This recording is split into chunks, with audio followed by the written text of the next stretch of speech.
L'histoire de Mango, le chien oublié. Mango, un bâtard au pelage brun et blanc, avait connu une vie difficile dès ses premiers mois. Il appartenait autrefois à une famille qui, impatiente et peu compréhensive, ne supportait pas ses maladresses de chiot. Il aboyait pour exprimer sa peur ou sa joie lorsque des inconnus passaient près de la maison. Il perdait ses poils par touffes à cause du stress, et il lui arrivait encore d'avoir des accidents lorsqu'il ne trouvait pas la porte ouverte à temps. Une froide soirée d'hiver, cette famille, lassée de ses problèmes, décida de le mettre dans la voiture pour une promenade. Mais ce ne fut pas une promenade ordinaire. Mango, à peine âgé de 6 mois, fut abandonné sur le bord d'une route. La voiture disparut dans la nuit et lui resta là, désemparé, tremblant de froid et de peur. Pendant plusieurs mois, Mango erra dans les rues, cherchant de quoi manger, essayant de trouver un abri. C'est dans ces rues qu'il perdit un bout de son oreille droite, arraché lors d'une bagarre pour un morceau de pain. Malgré cela, il resta un chien au cœur doux, incapable de se défendre autrement que par ses aboiements. Un jour, une bénévole d'une association de protection animale le trouva recroquevillé dans une ruelle, trop maigre pour tenir debout. Elle le recueillit et le ramena au refuge. Mango fut mis à l'adoption. Mais les années passèrent. Les gens préféraient les chiots aux yeux brillants et au pelage impeccable. Personne ne voulait de ce vieux chien avec son oreille déchirée et ses poils clairsemés.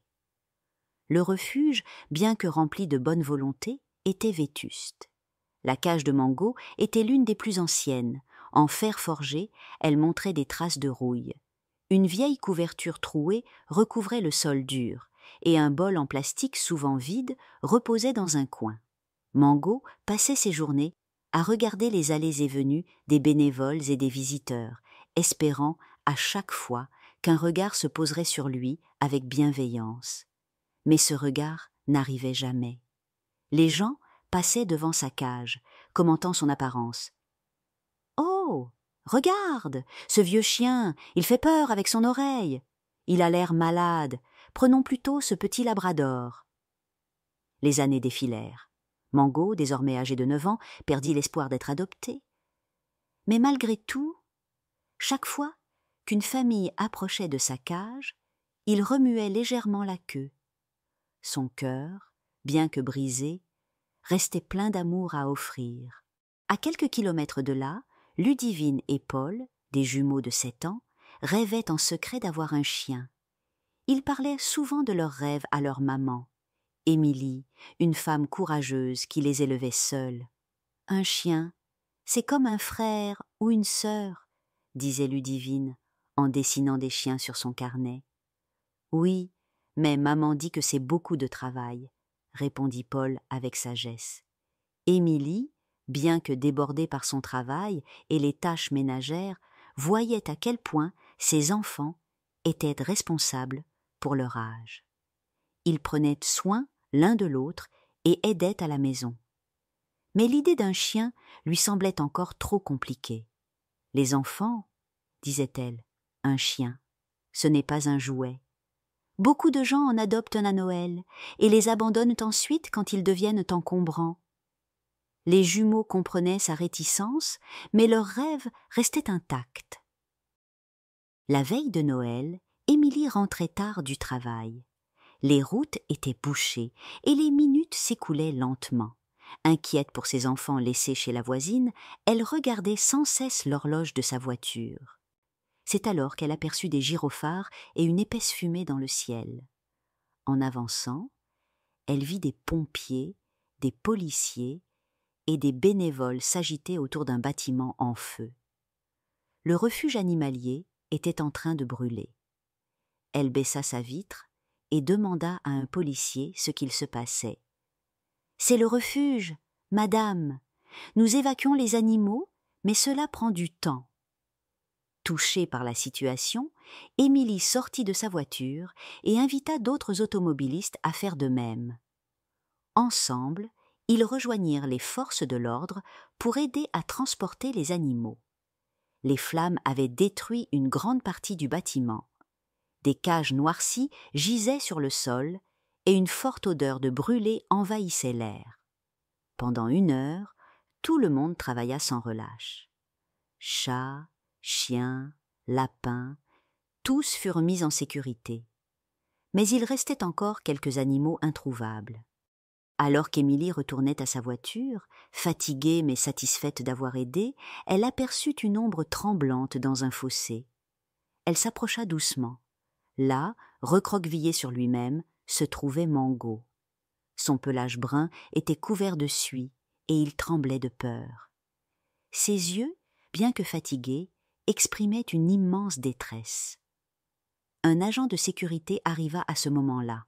« Ah, en voilà un autre, je vais le prendre. » Mais avant qu'il ne puisse agir, Mango et Émilie échangèrent un regard. Ce fut un moment suspendu dans le temps. Le cœur d'Émilie se serra. Elle vit dans les yeux de Mango un mélange de tristesse et d'espoir. « Non, monsieur l'agent, » dit-elle soudainement. « Lui, je le prends. » De retour chez elle, Émilie entra, avec Mango, dans les bras. Les jumeaux, qui l'attendaient avec impatience, furent stupéfaits en voyant le chien. « Maman, un chien !» s'écrièrent-ils en chœur. « Chut, calmez-vous, » dit Émilie en souriant. « Ce chien a beaucoup souffert. Il vient d'un refuge qui a brûlé ce soir.